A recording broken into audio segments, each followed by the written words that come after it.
Alors pour les éléments de cours cette semaine, vous avez une première démonstration à maîtriser qui est la démonstration de la distributivité. Je vous ai choisi celle de l'intersection par rapport de l'union par rapport à l'intersection.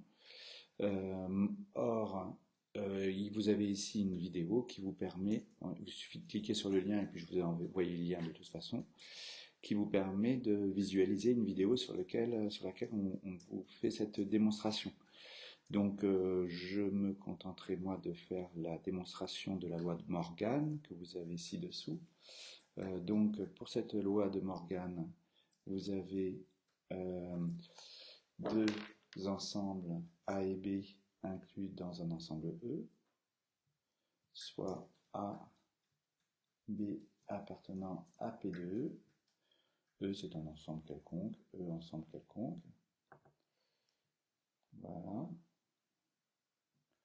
Alors, pour faire cette démonstration, nous allons procéder par double inclusion. Alors, il y a d'autres méthodes qui sont un petit peu plus subtiles que la double inclusion, mais j'aimerais que vous maîtrisiez effectivement cette méthode de double inclusion, de démonstration par double inclusion.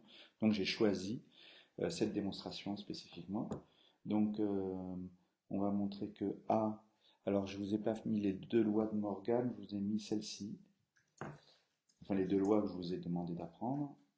Je vous ai mis celle-ci, et donc, pour montrer par double inclusion, montrons d'abord que A union B bar est inclus dans A inter B bar. Donc, pour cela, plusieurs façons de procéder. Une première méthode consiste à utiliser un petit lemme qui est le suivant, et qui est assez évident, c'est que si C est plus petit que D, enfin est inclus dans D, alors C bar contient D bar. Or, comme ça, on va utiliser le fait que ceci est inclus là-dedans. On va pouvoir montrer que ceci est inclus là-dedans et que ceci est inclus là-dedans. Alors d'abord, ce petit lemme à démontrer.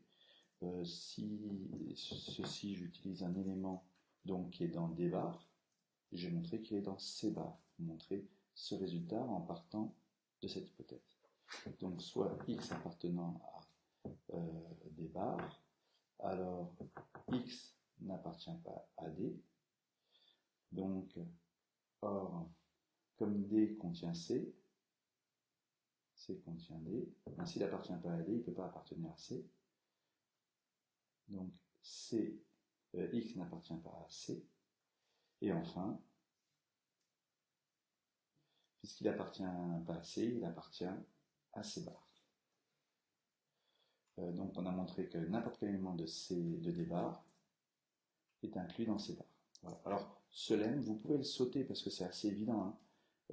Vous voyez bien que si un ensemble est inclus dans un autre, son contraire va être plus petit. Celui-là est plus grand, donc celui-ci est plus petit que le contraire de C.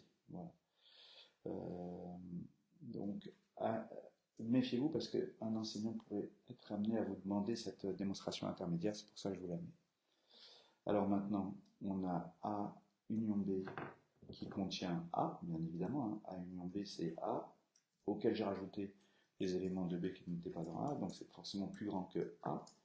Donc, A union B bar est inclus dans A bar.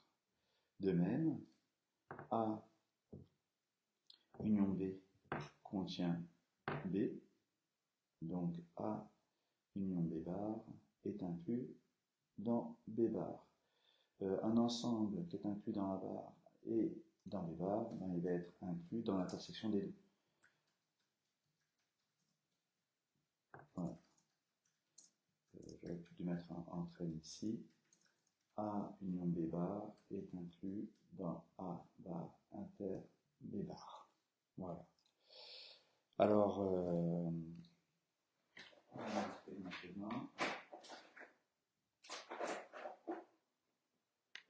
l'application inverse, qui est que, enfin l'inclusion inverse, on a montré cette inclusion. Montrons maintenant que A bar inter B bar est inclus dans A union B bar. Donc je prends encore un élément. Je prends un élément cette fois-ci de cet ensemble.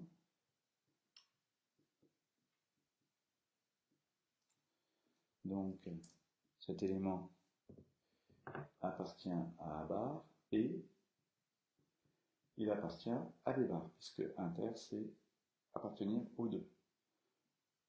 Donc x n'appartient pas à A et x n'appartient pas à B. Et enfin, oui, s'il appartient à A bar, il ne peut pas appartenir à A, donc il ne peut pas appartenir à l'union. S'il n'appartient pas à l'union, il appartient au complémentaire. Voilà. Donc on a montré les deux inclusions, la double inclusion, celle-ci et celle-ci. Donc on a montré l'égalité.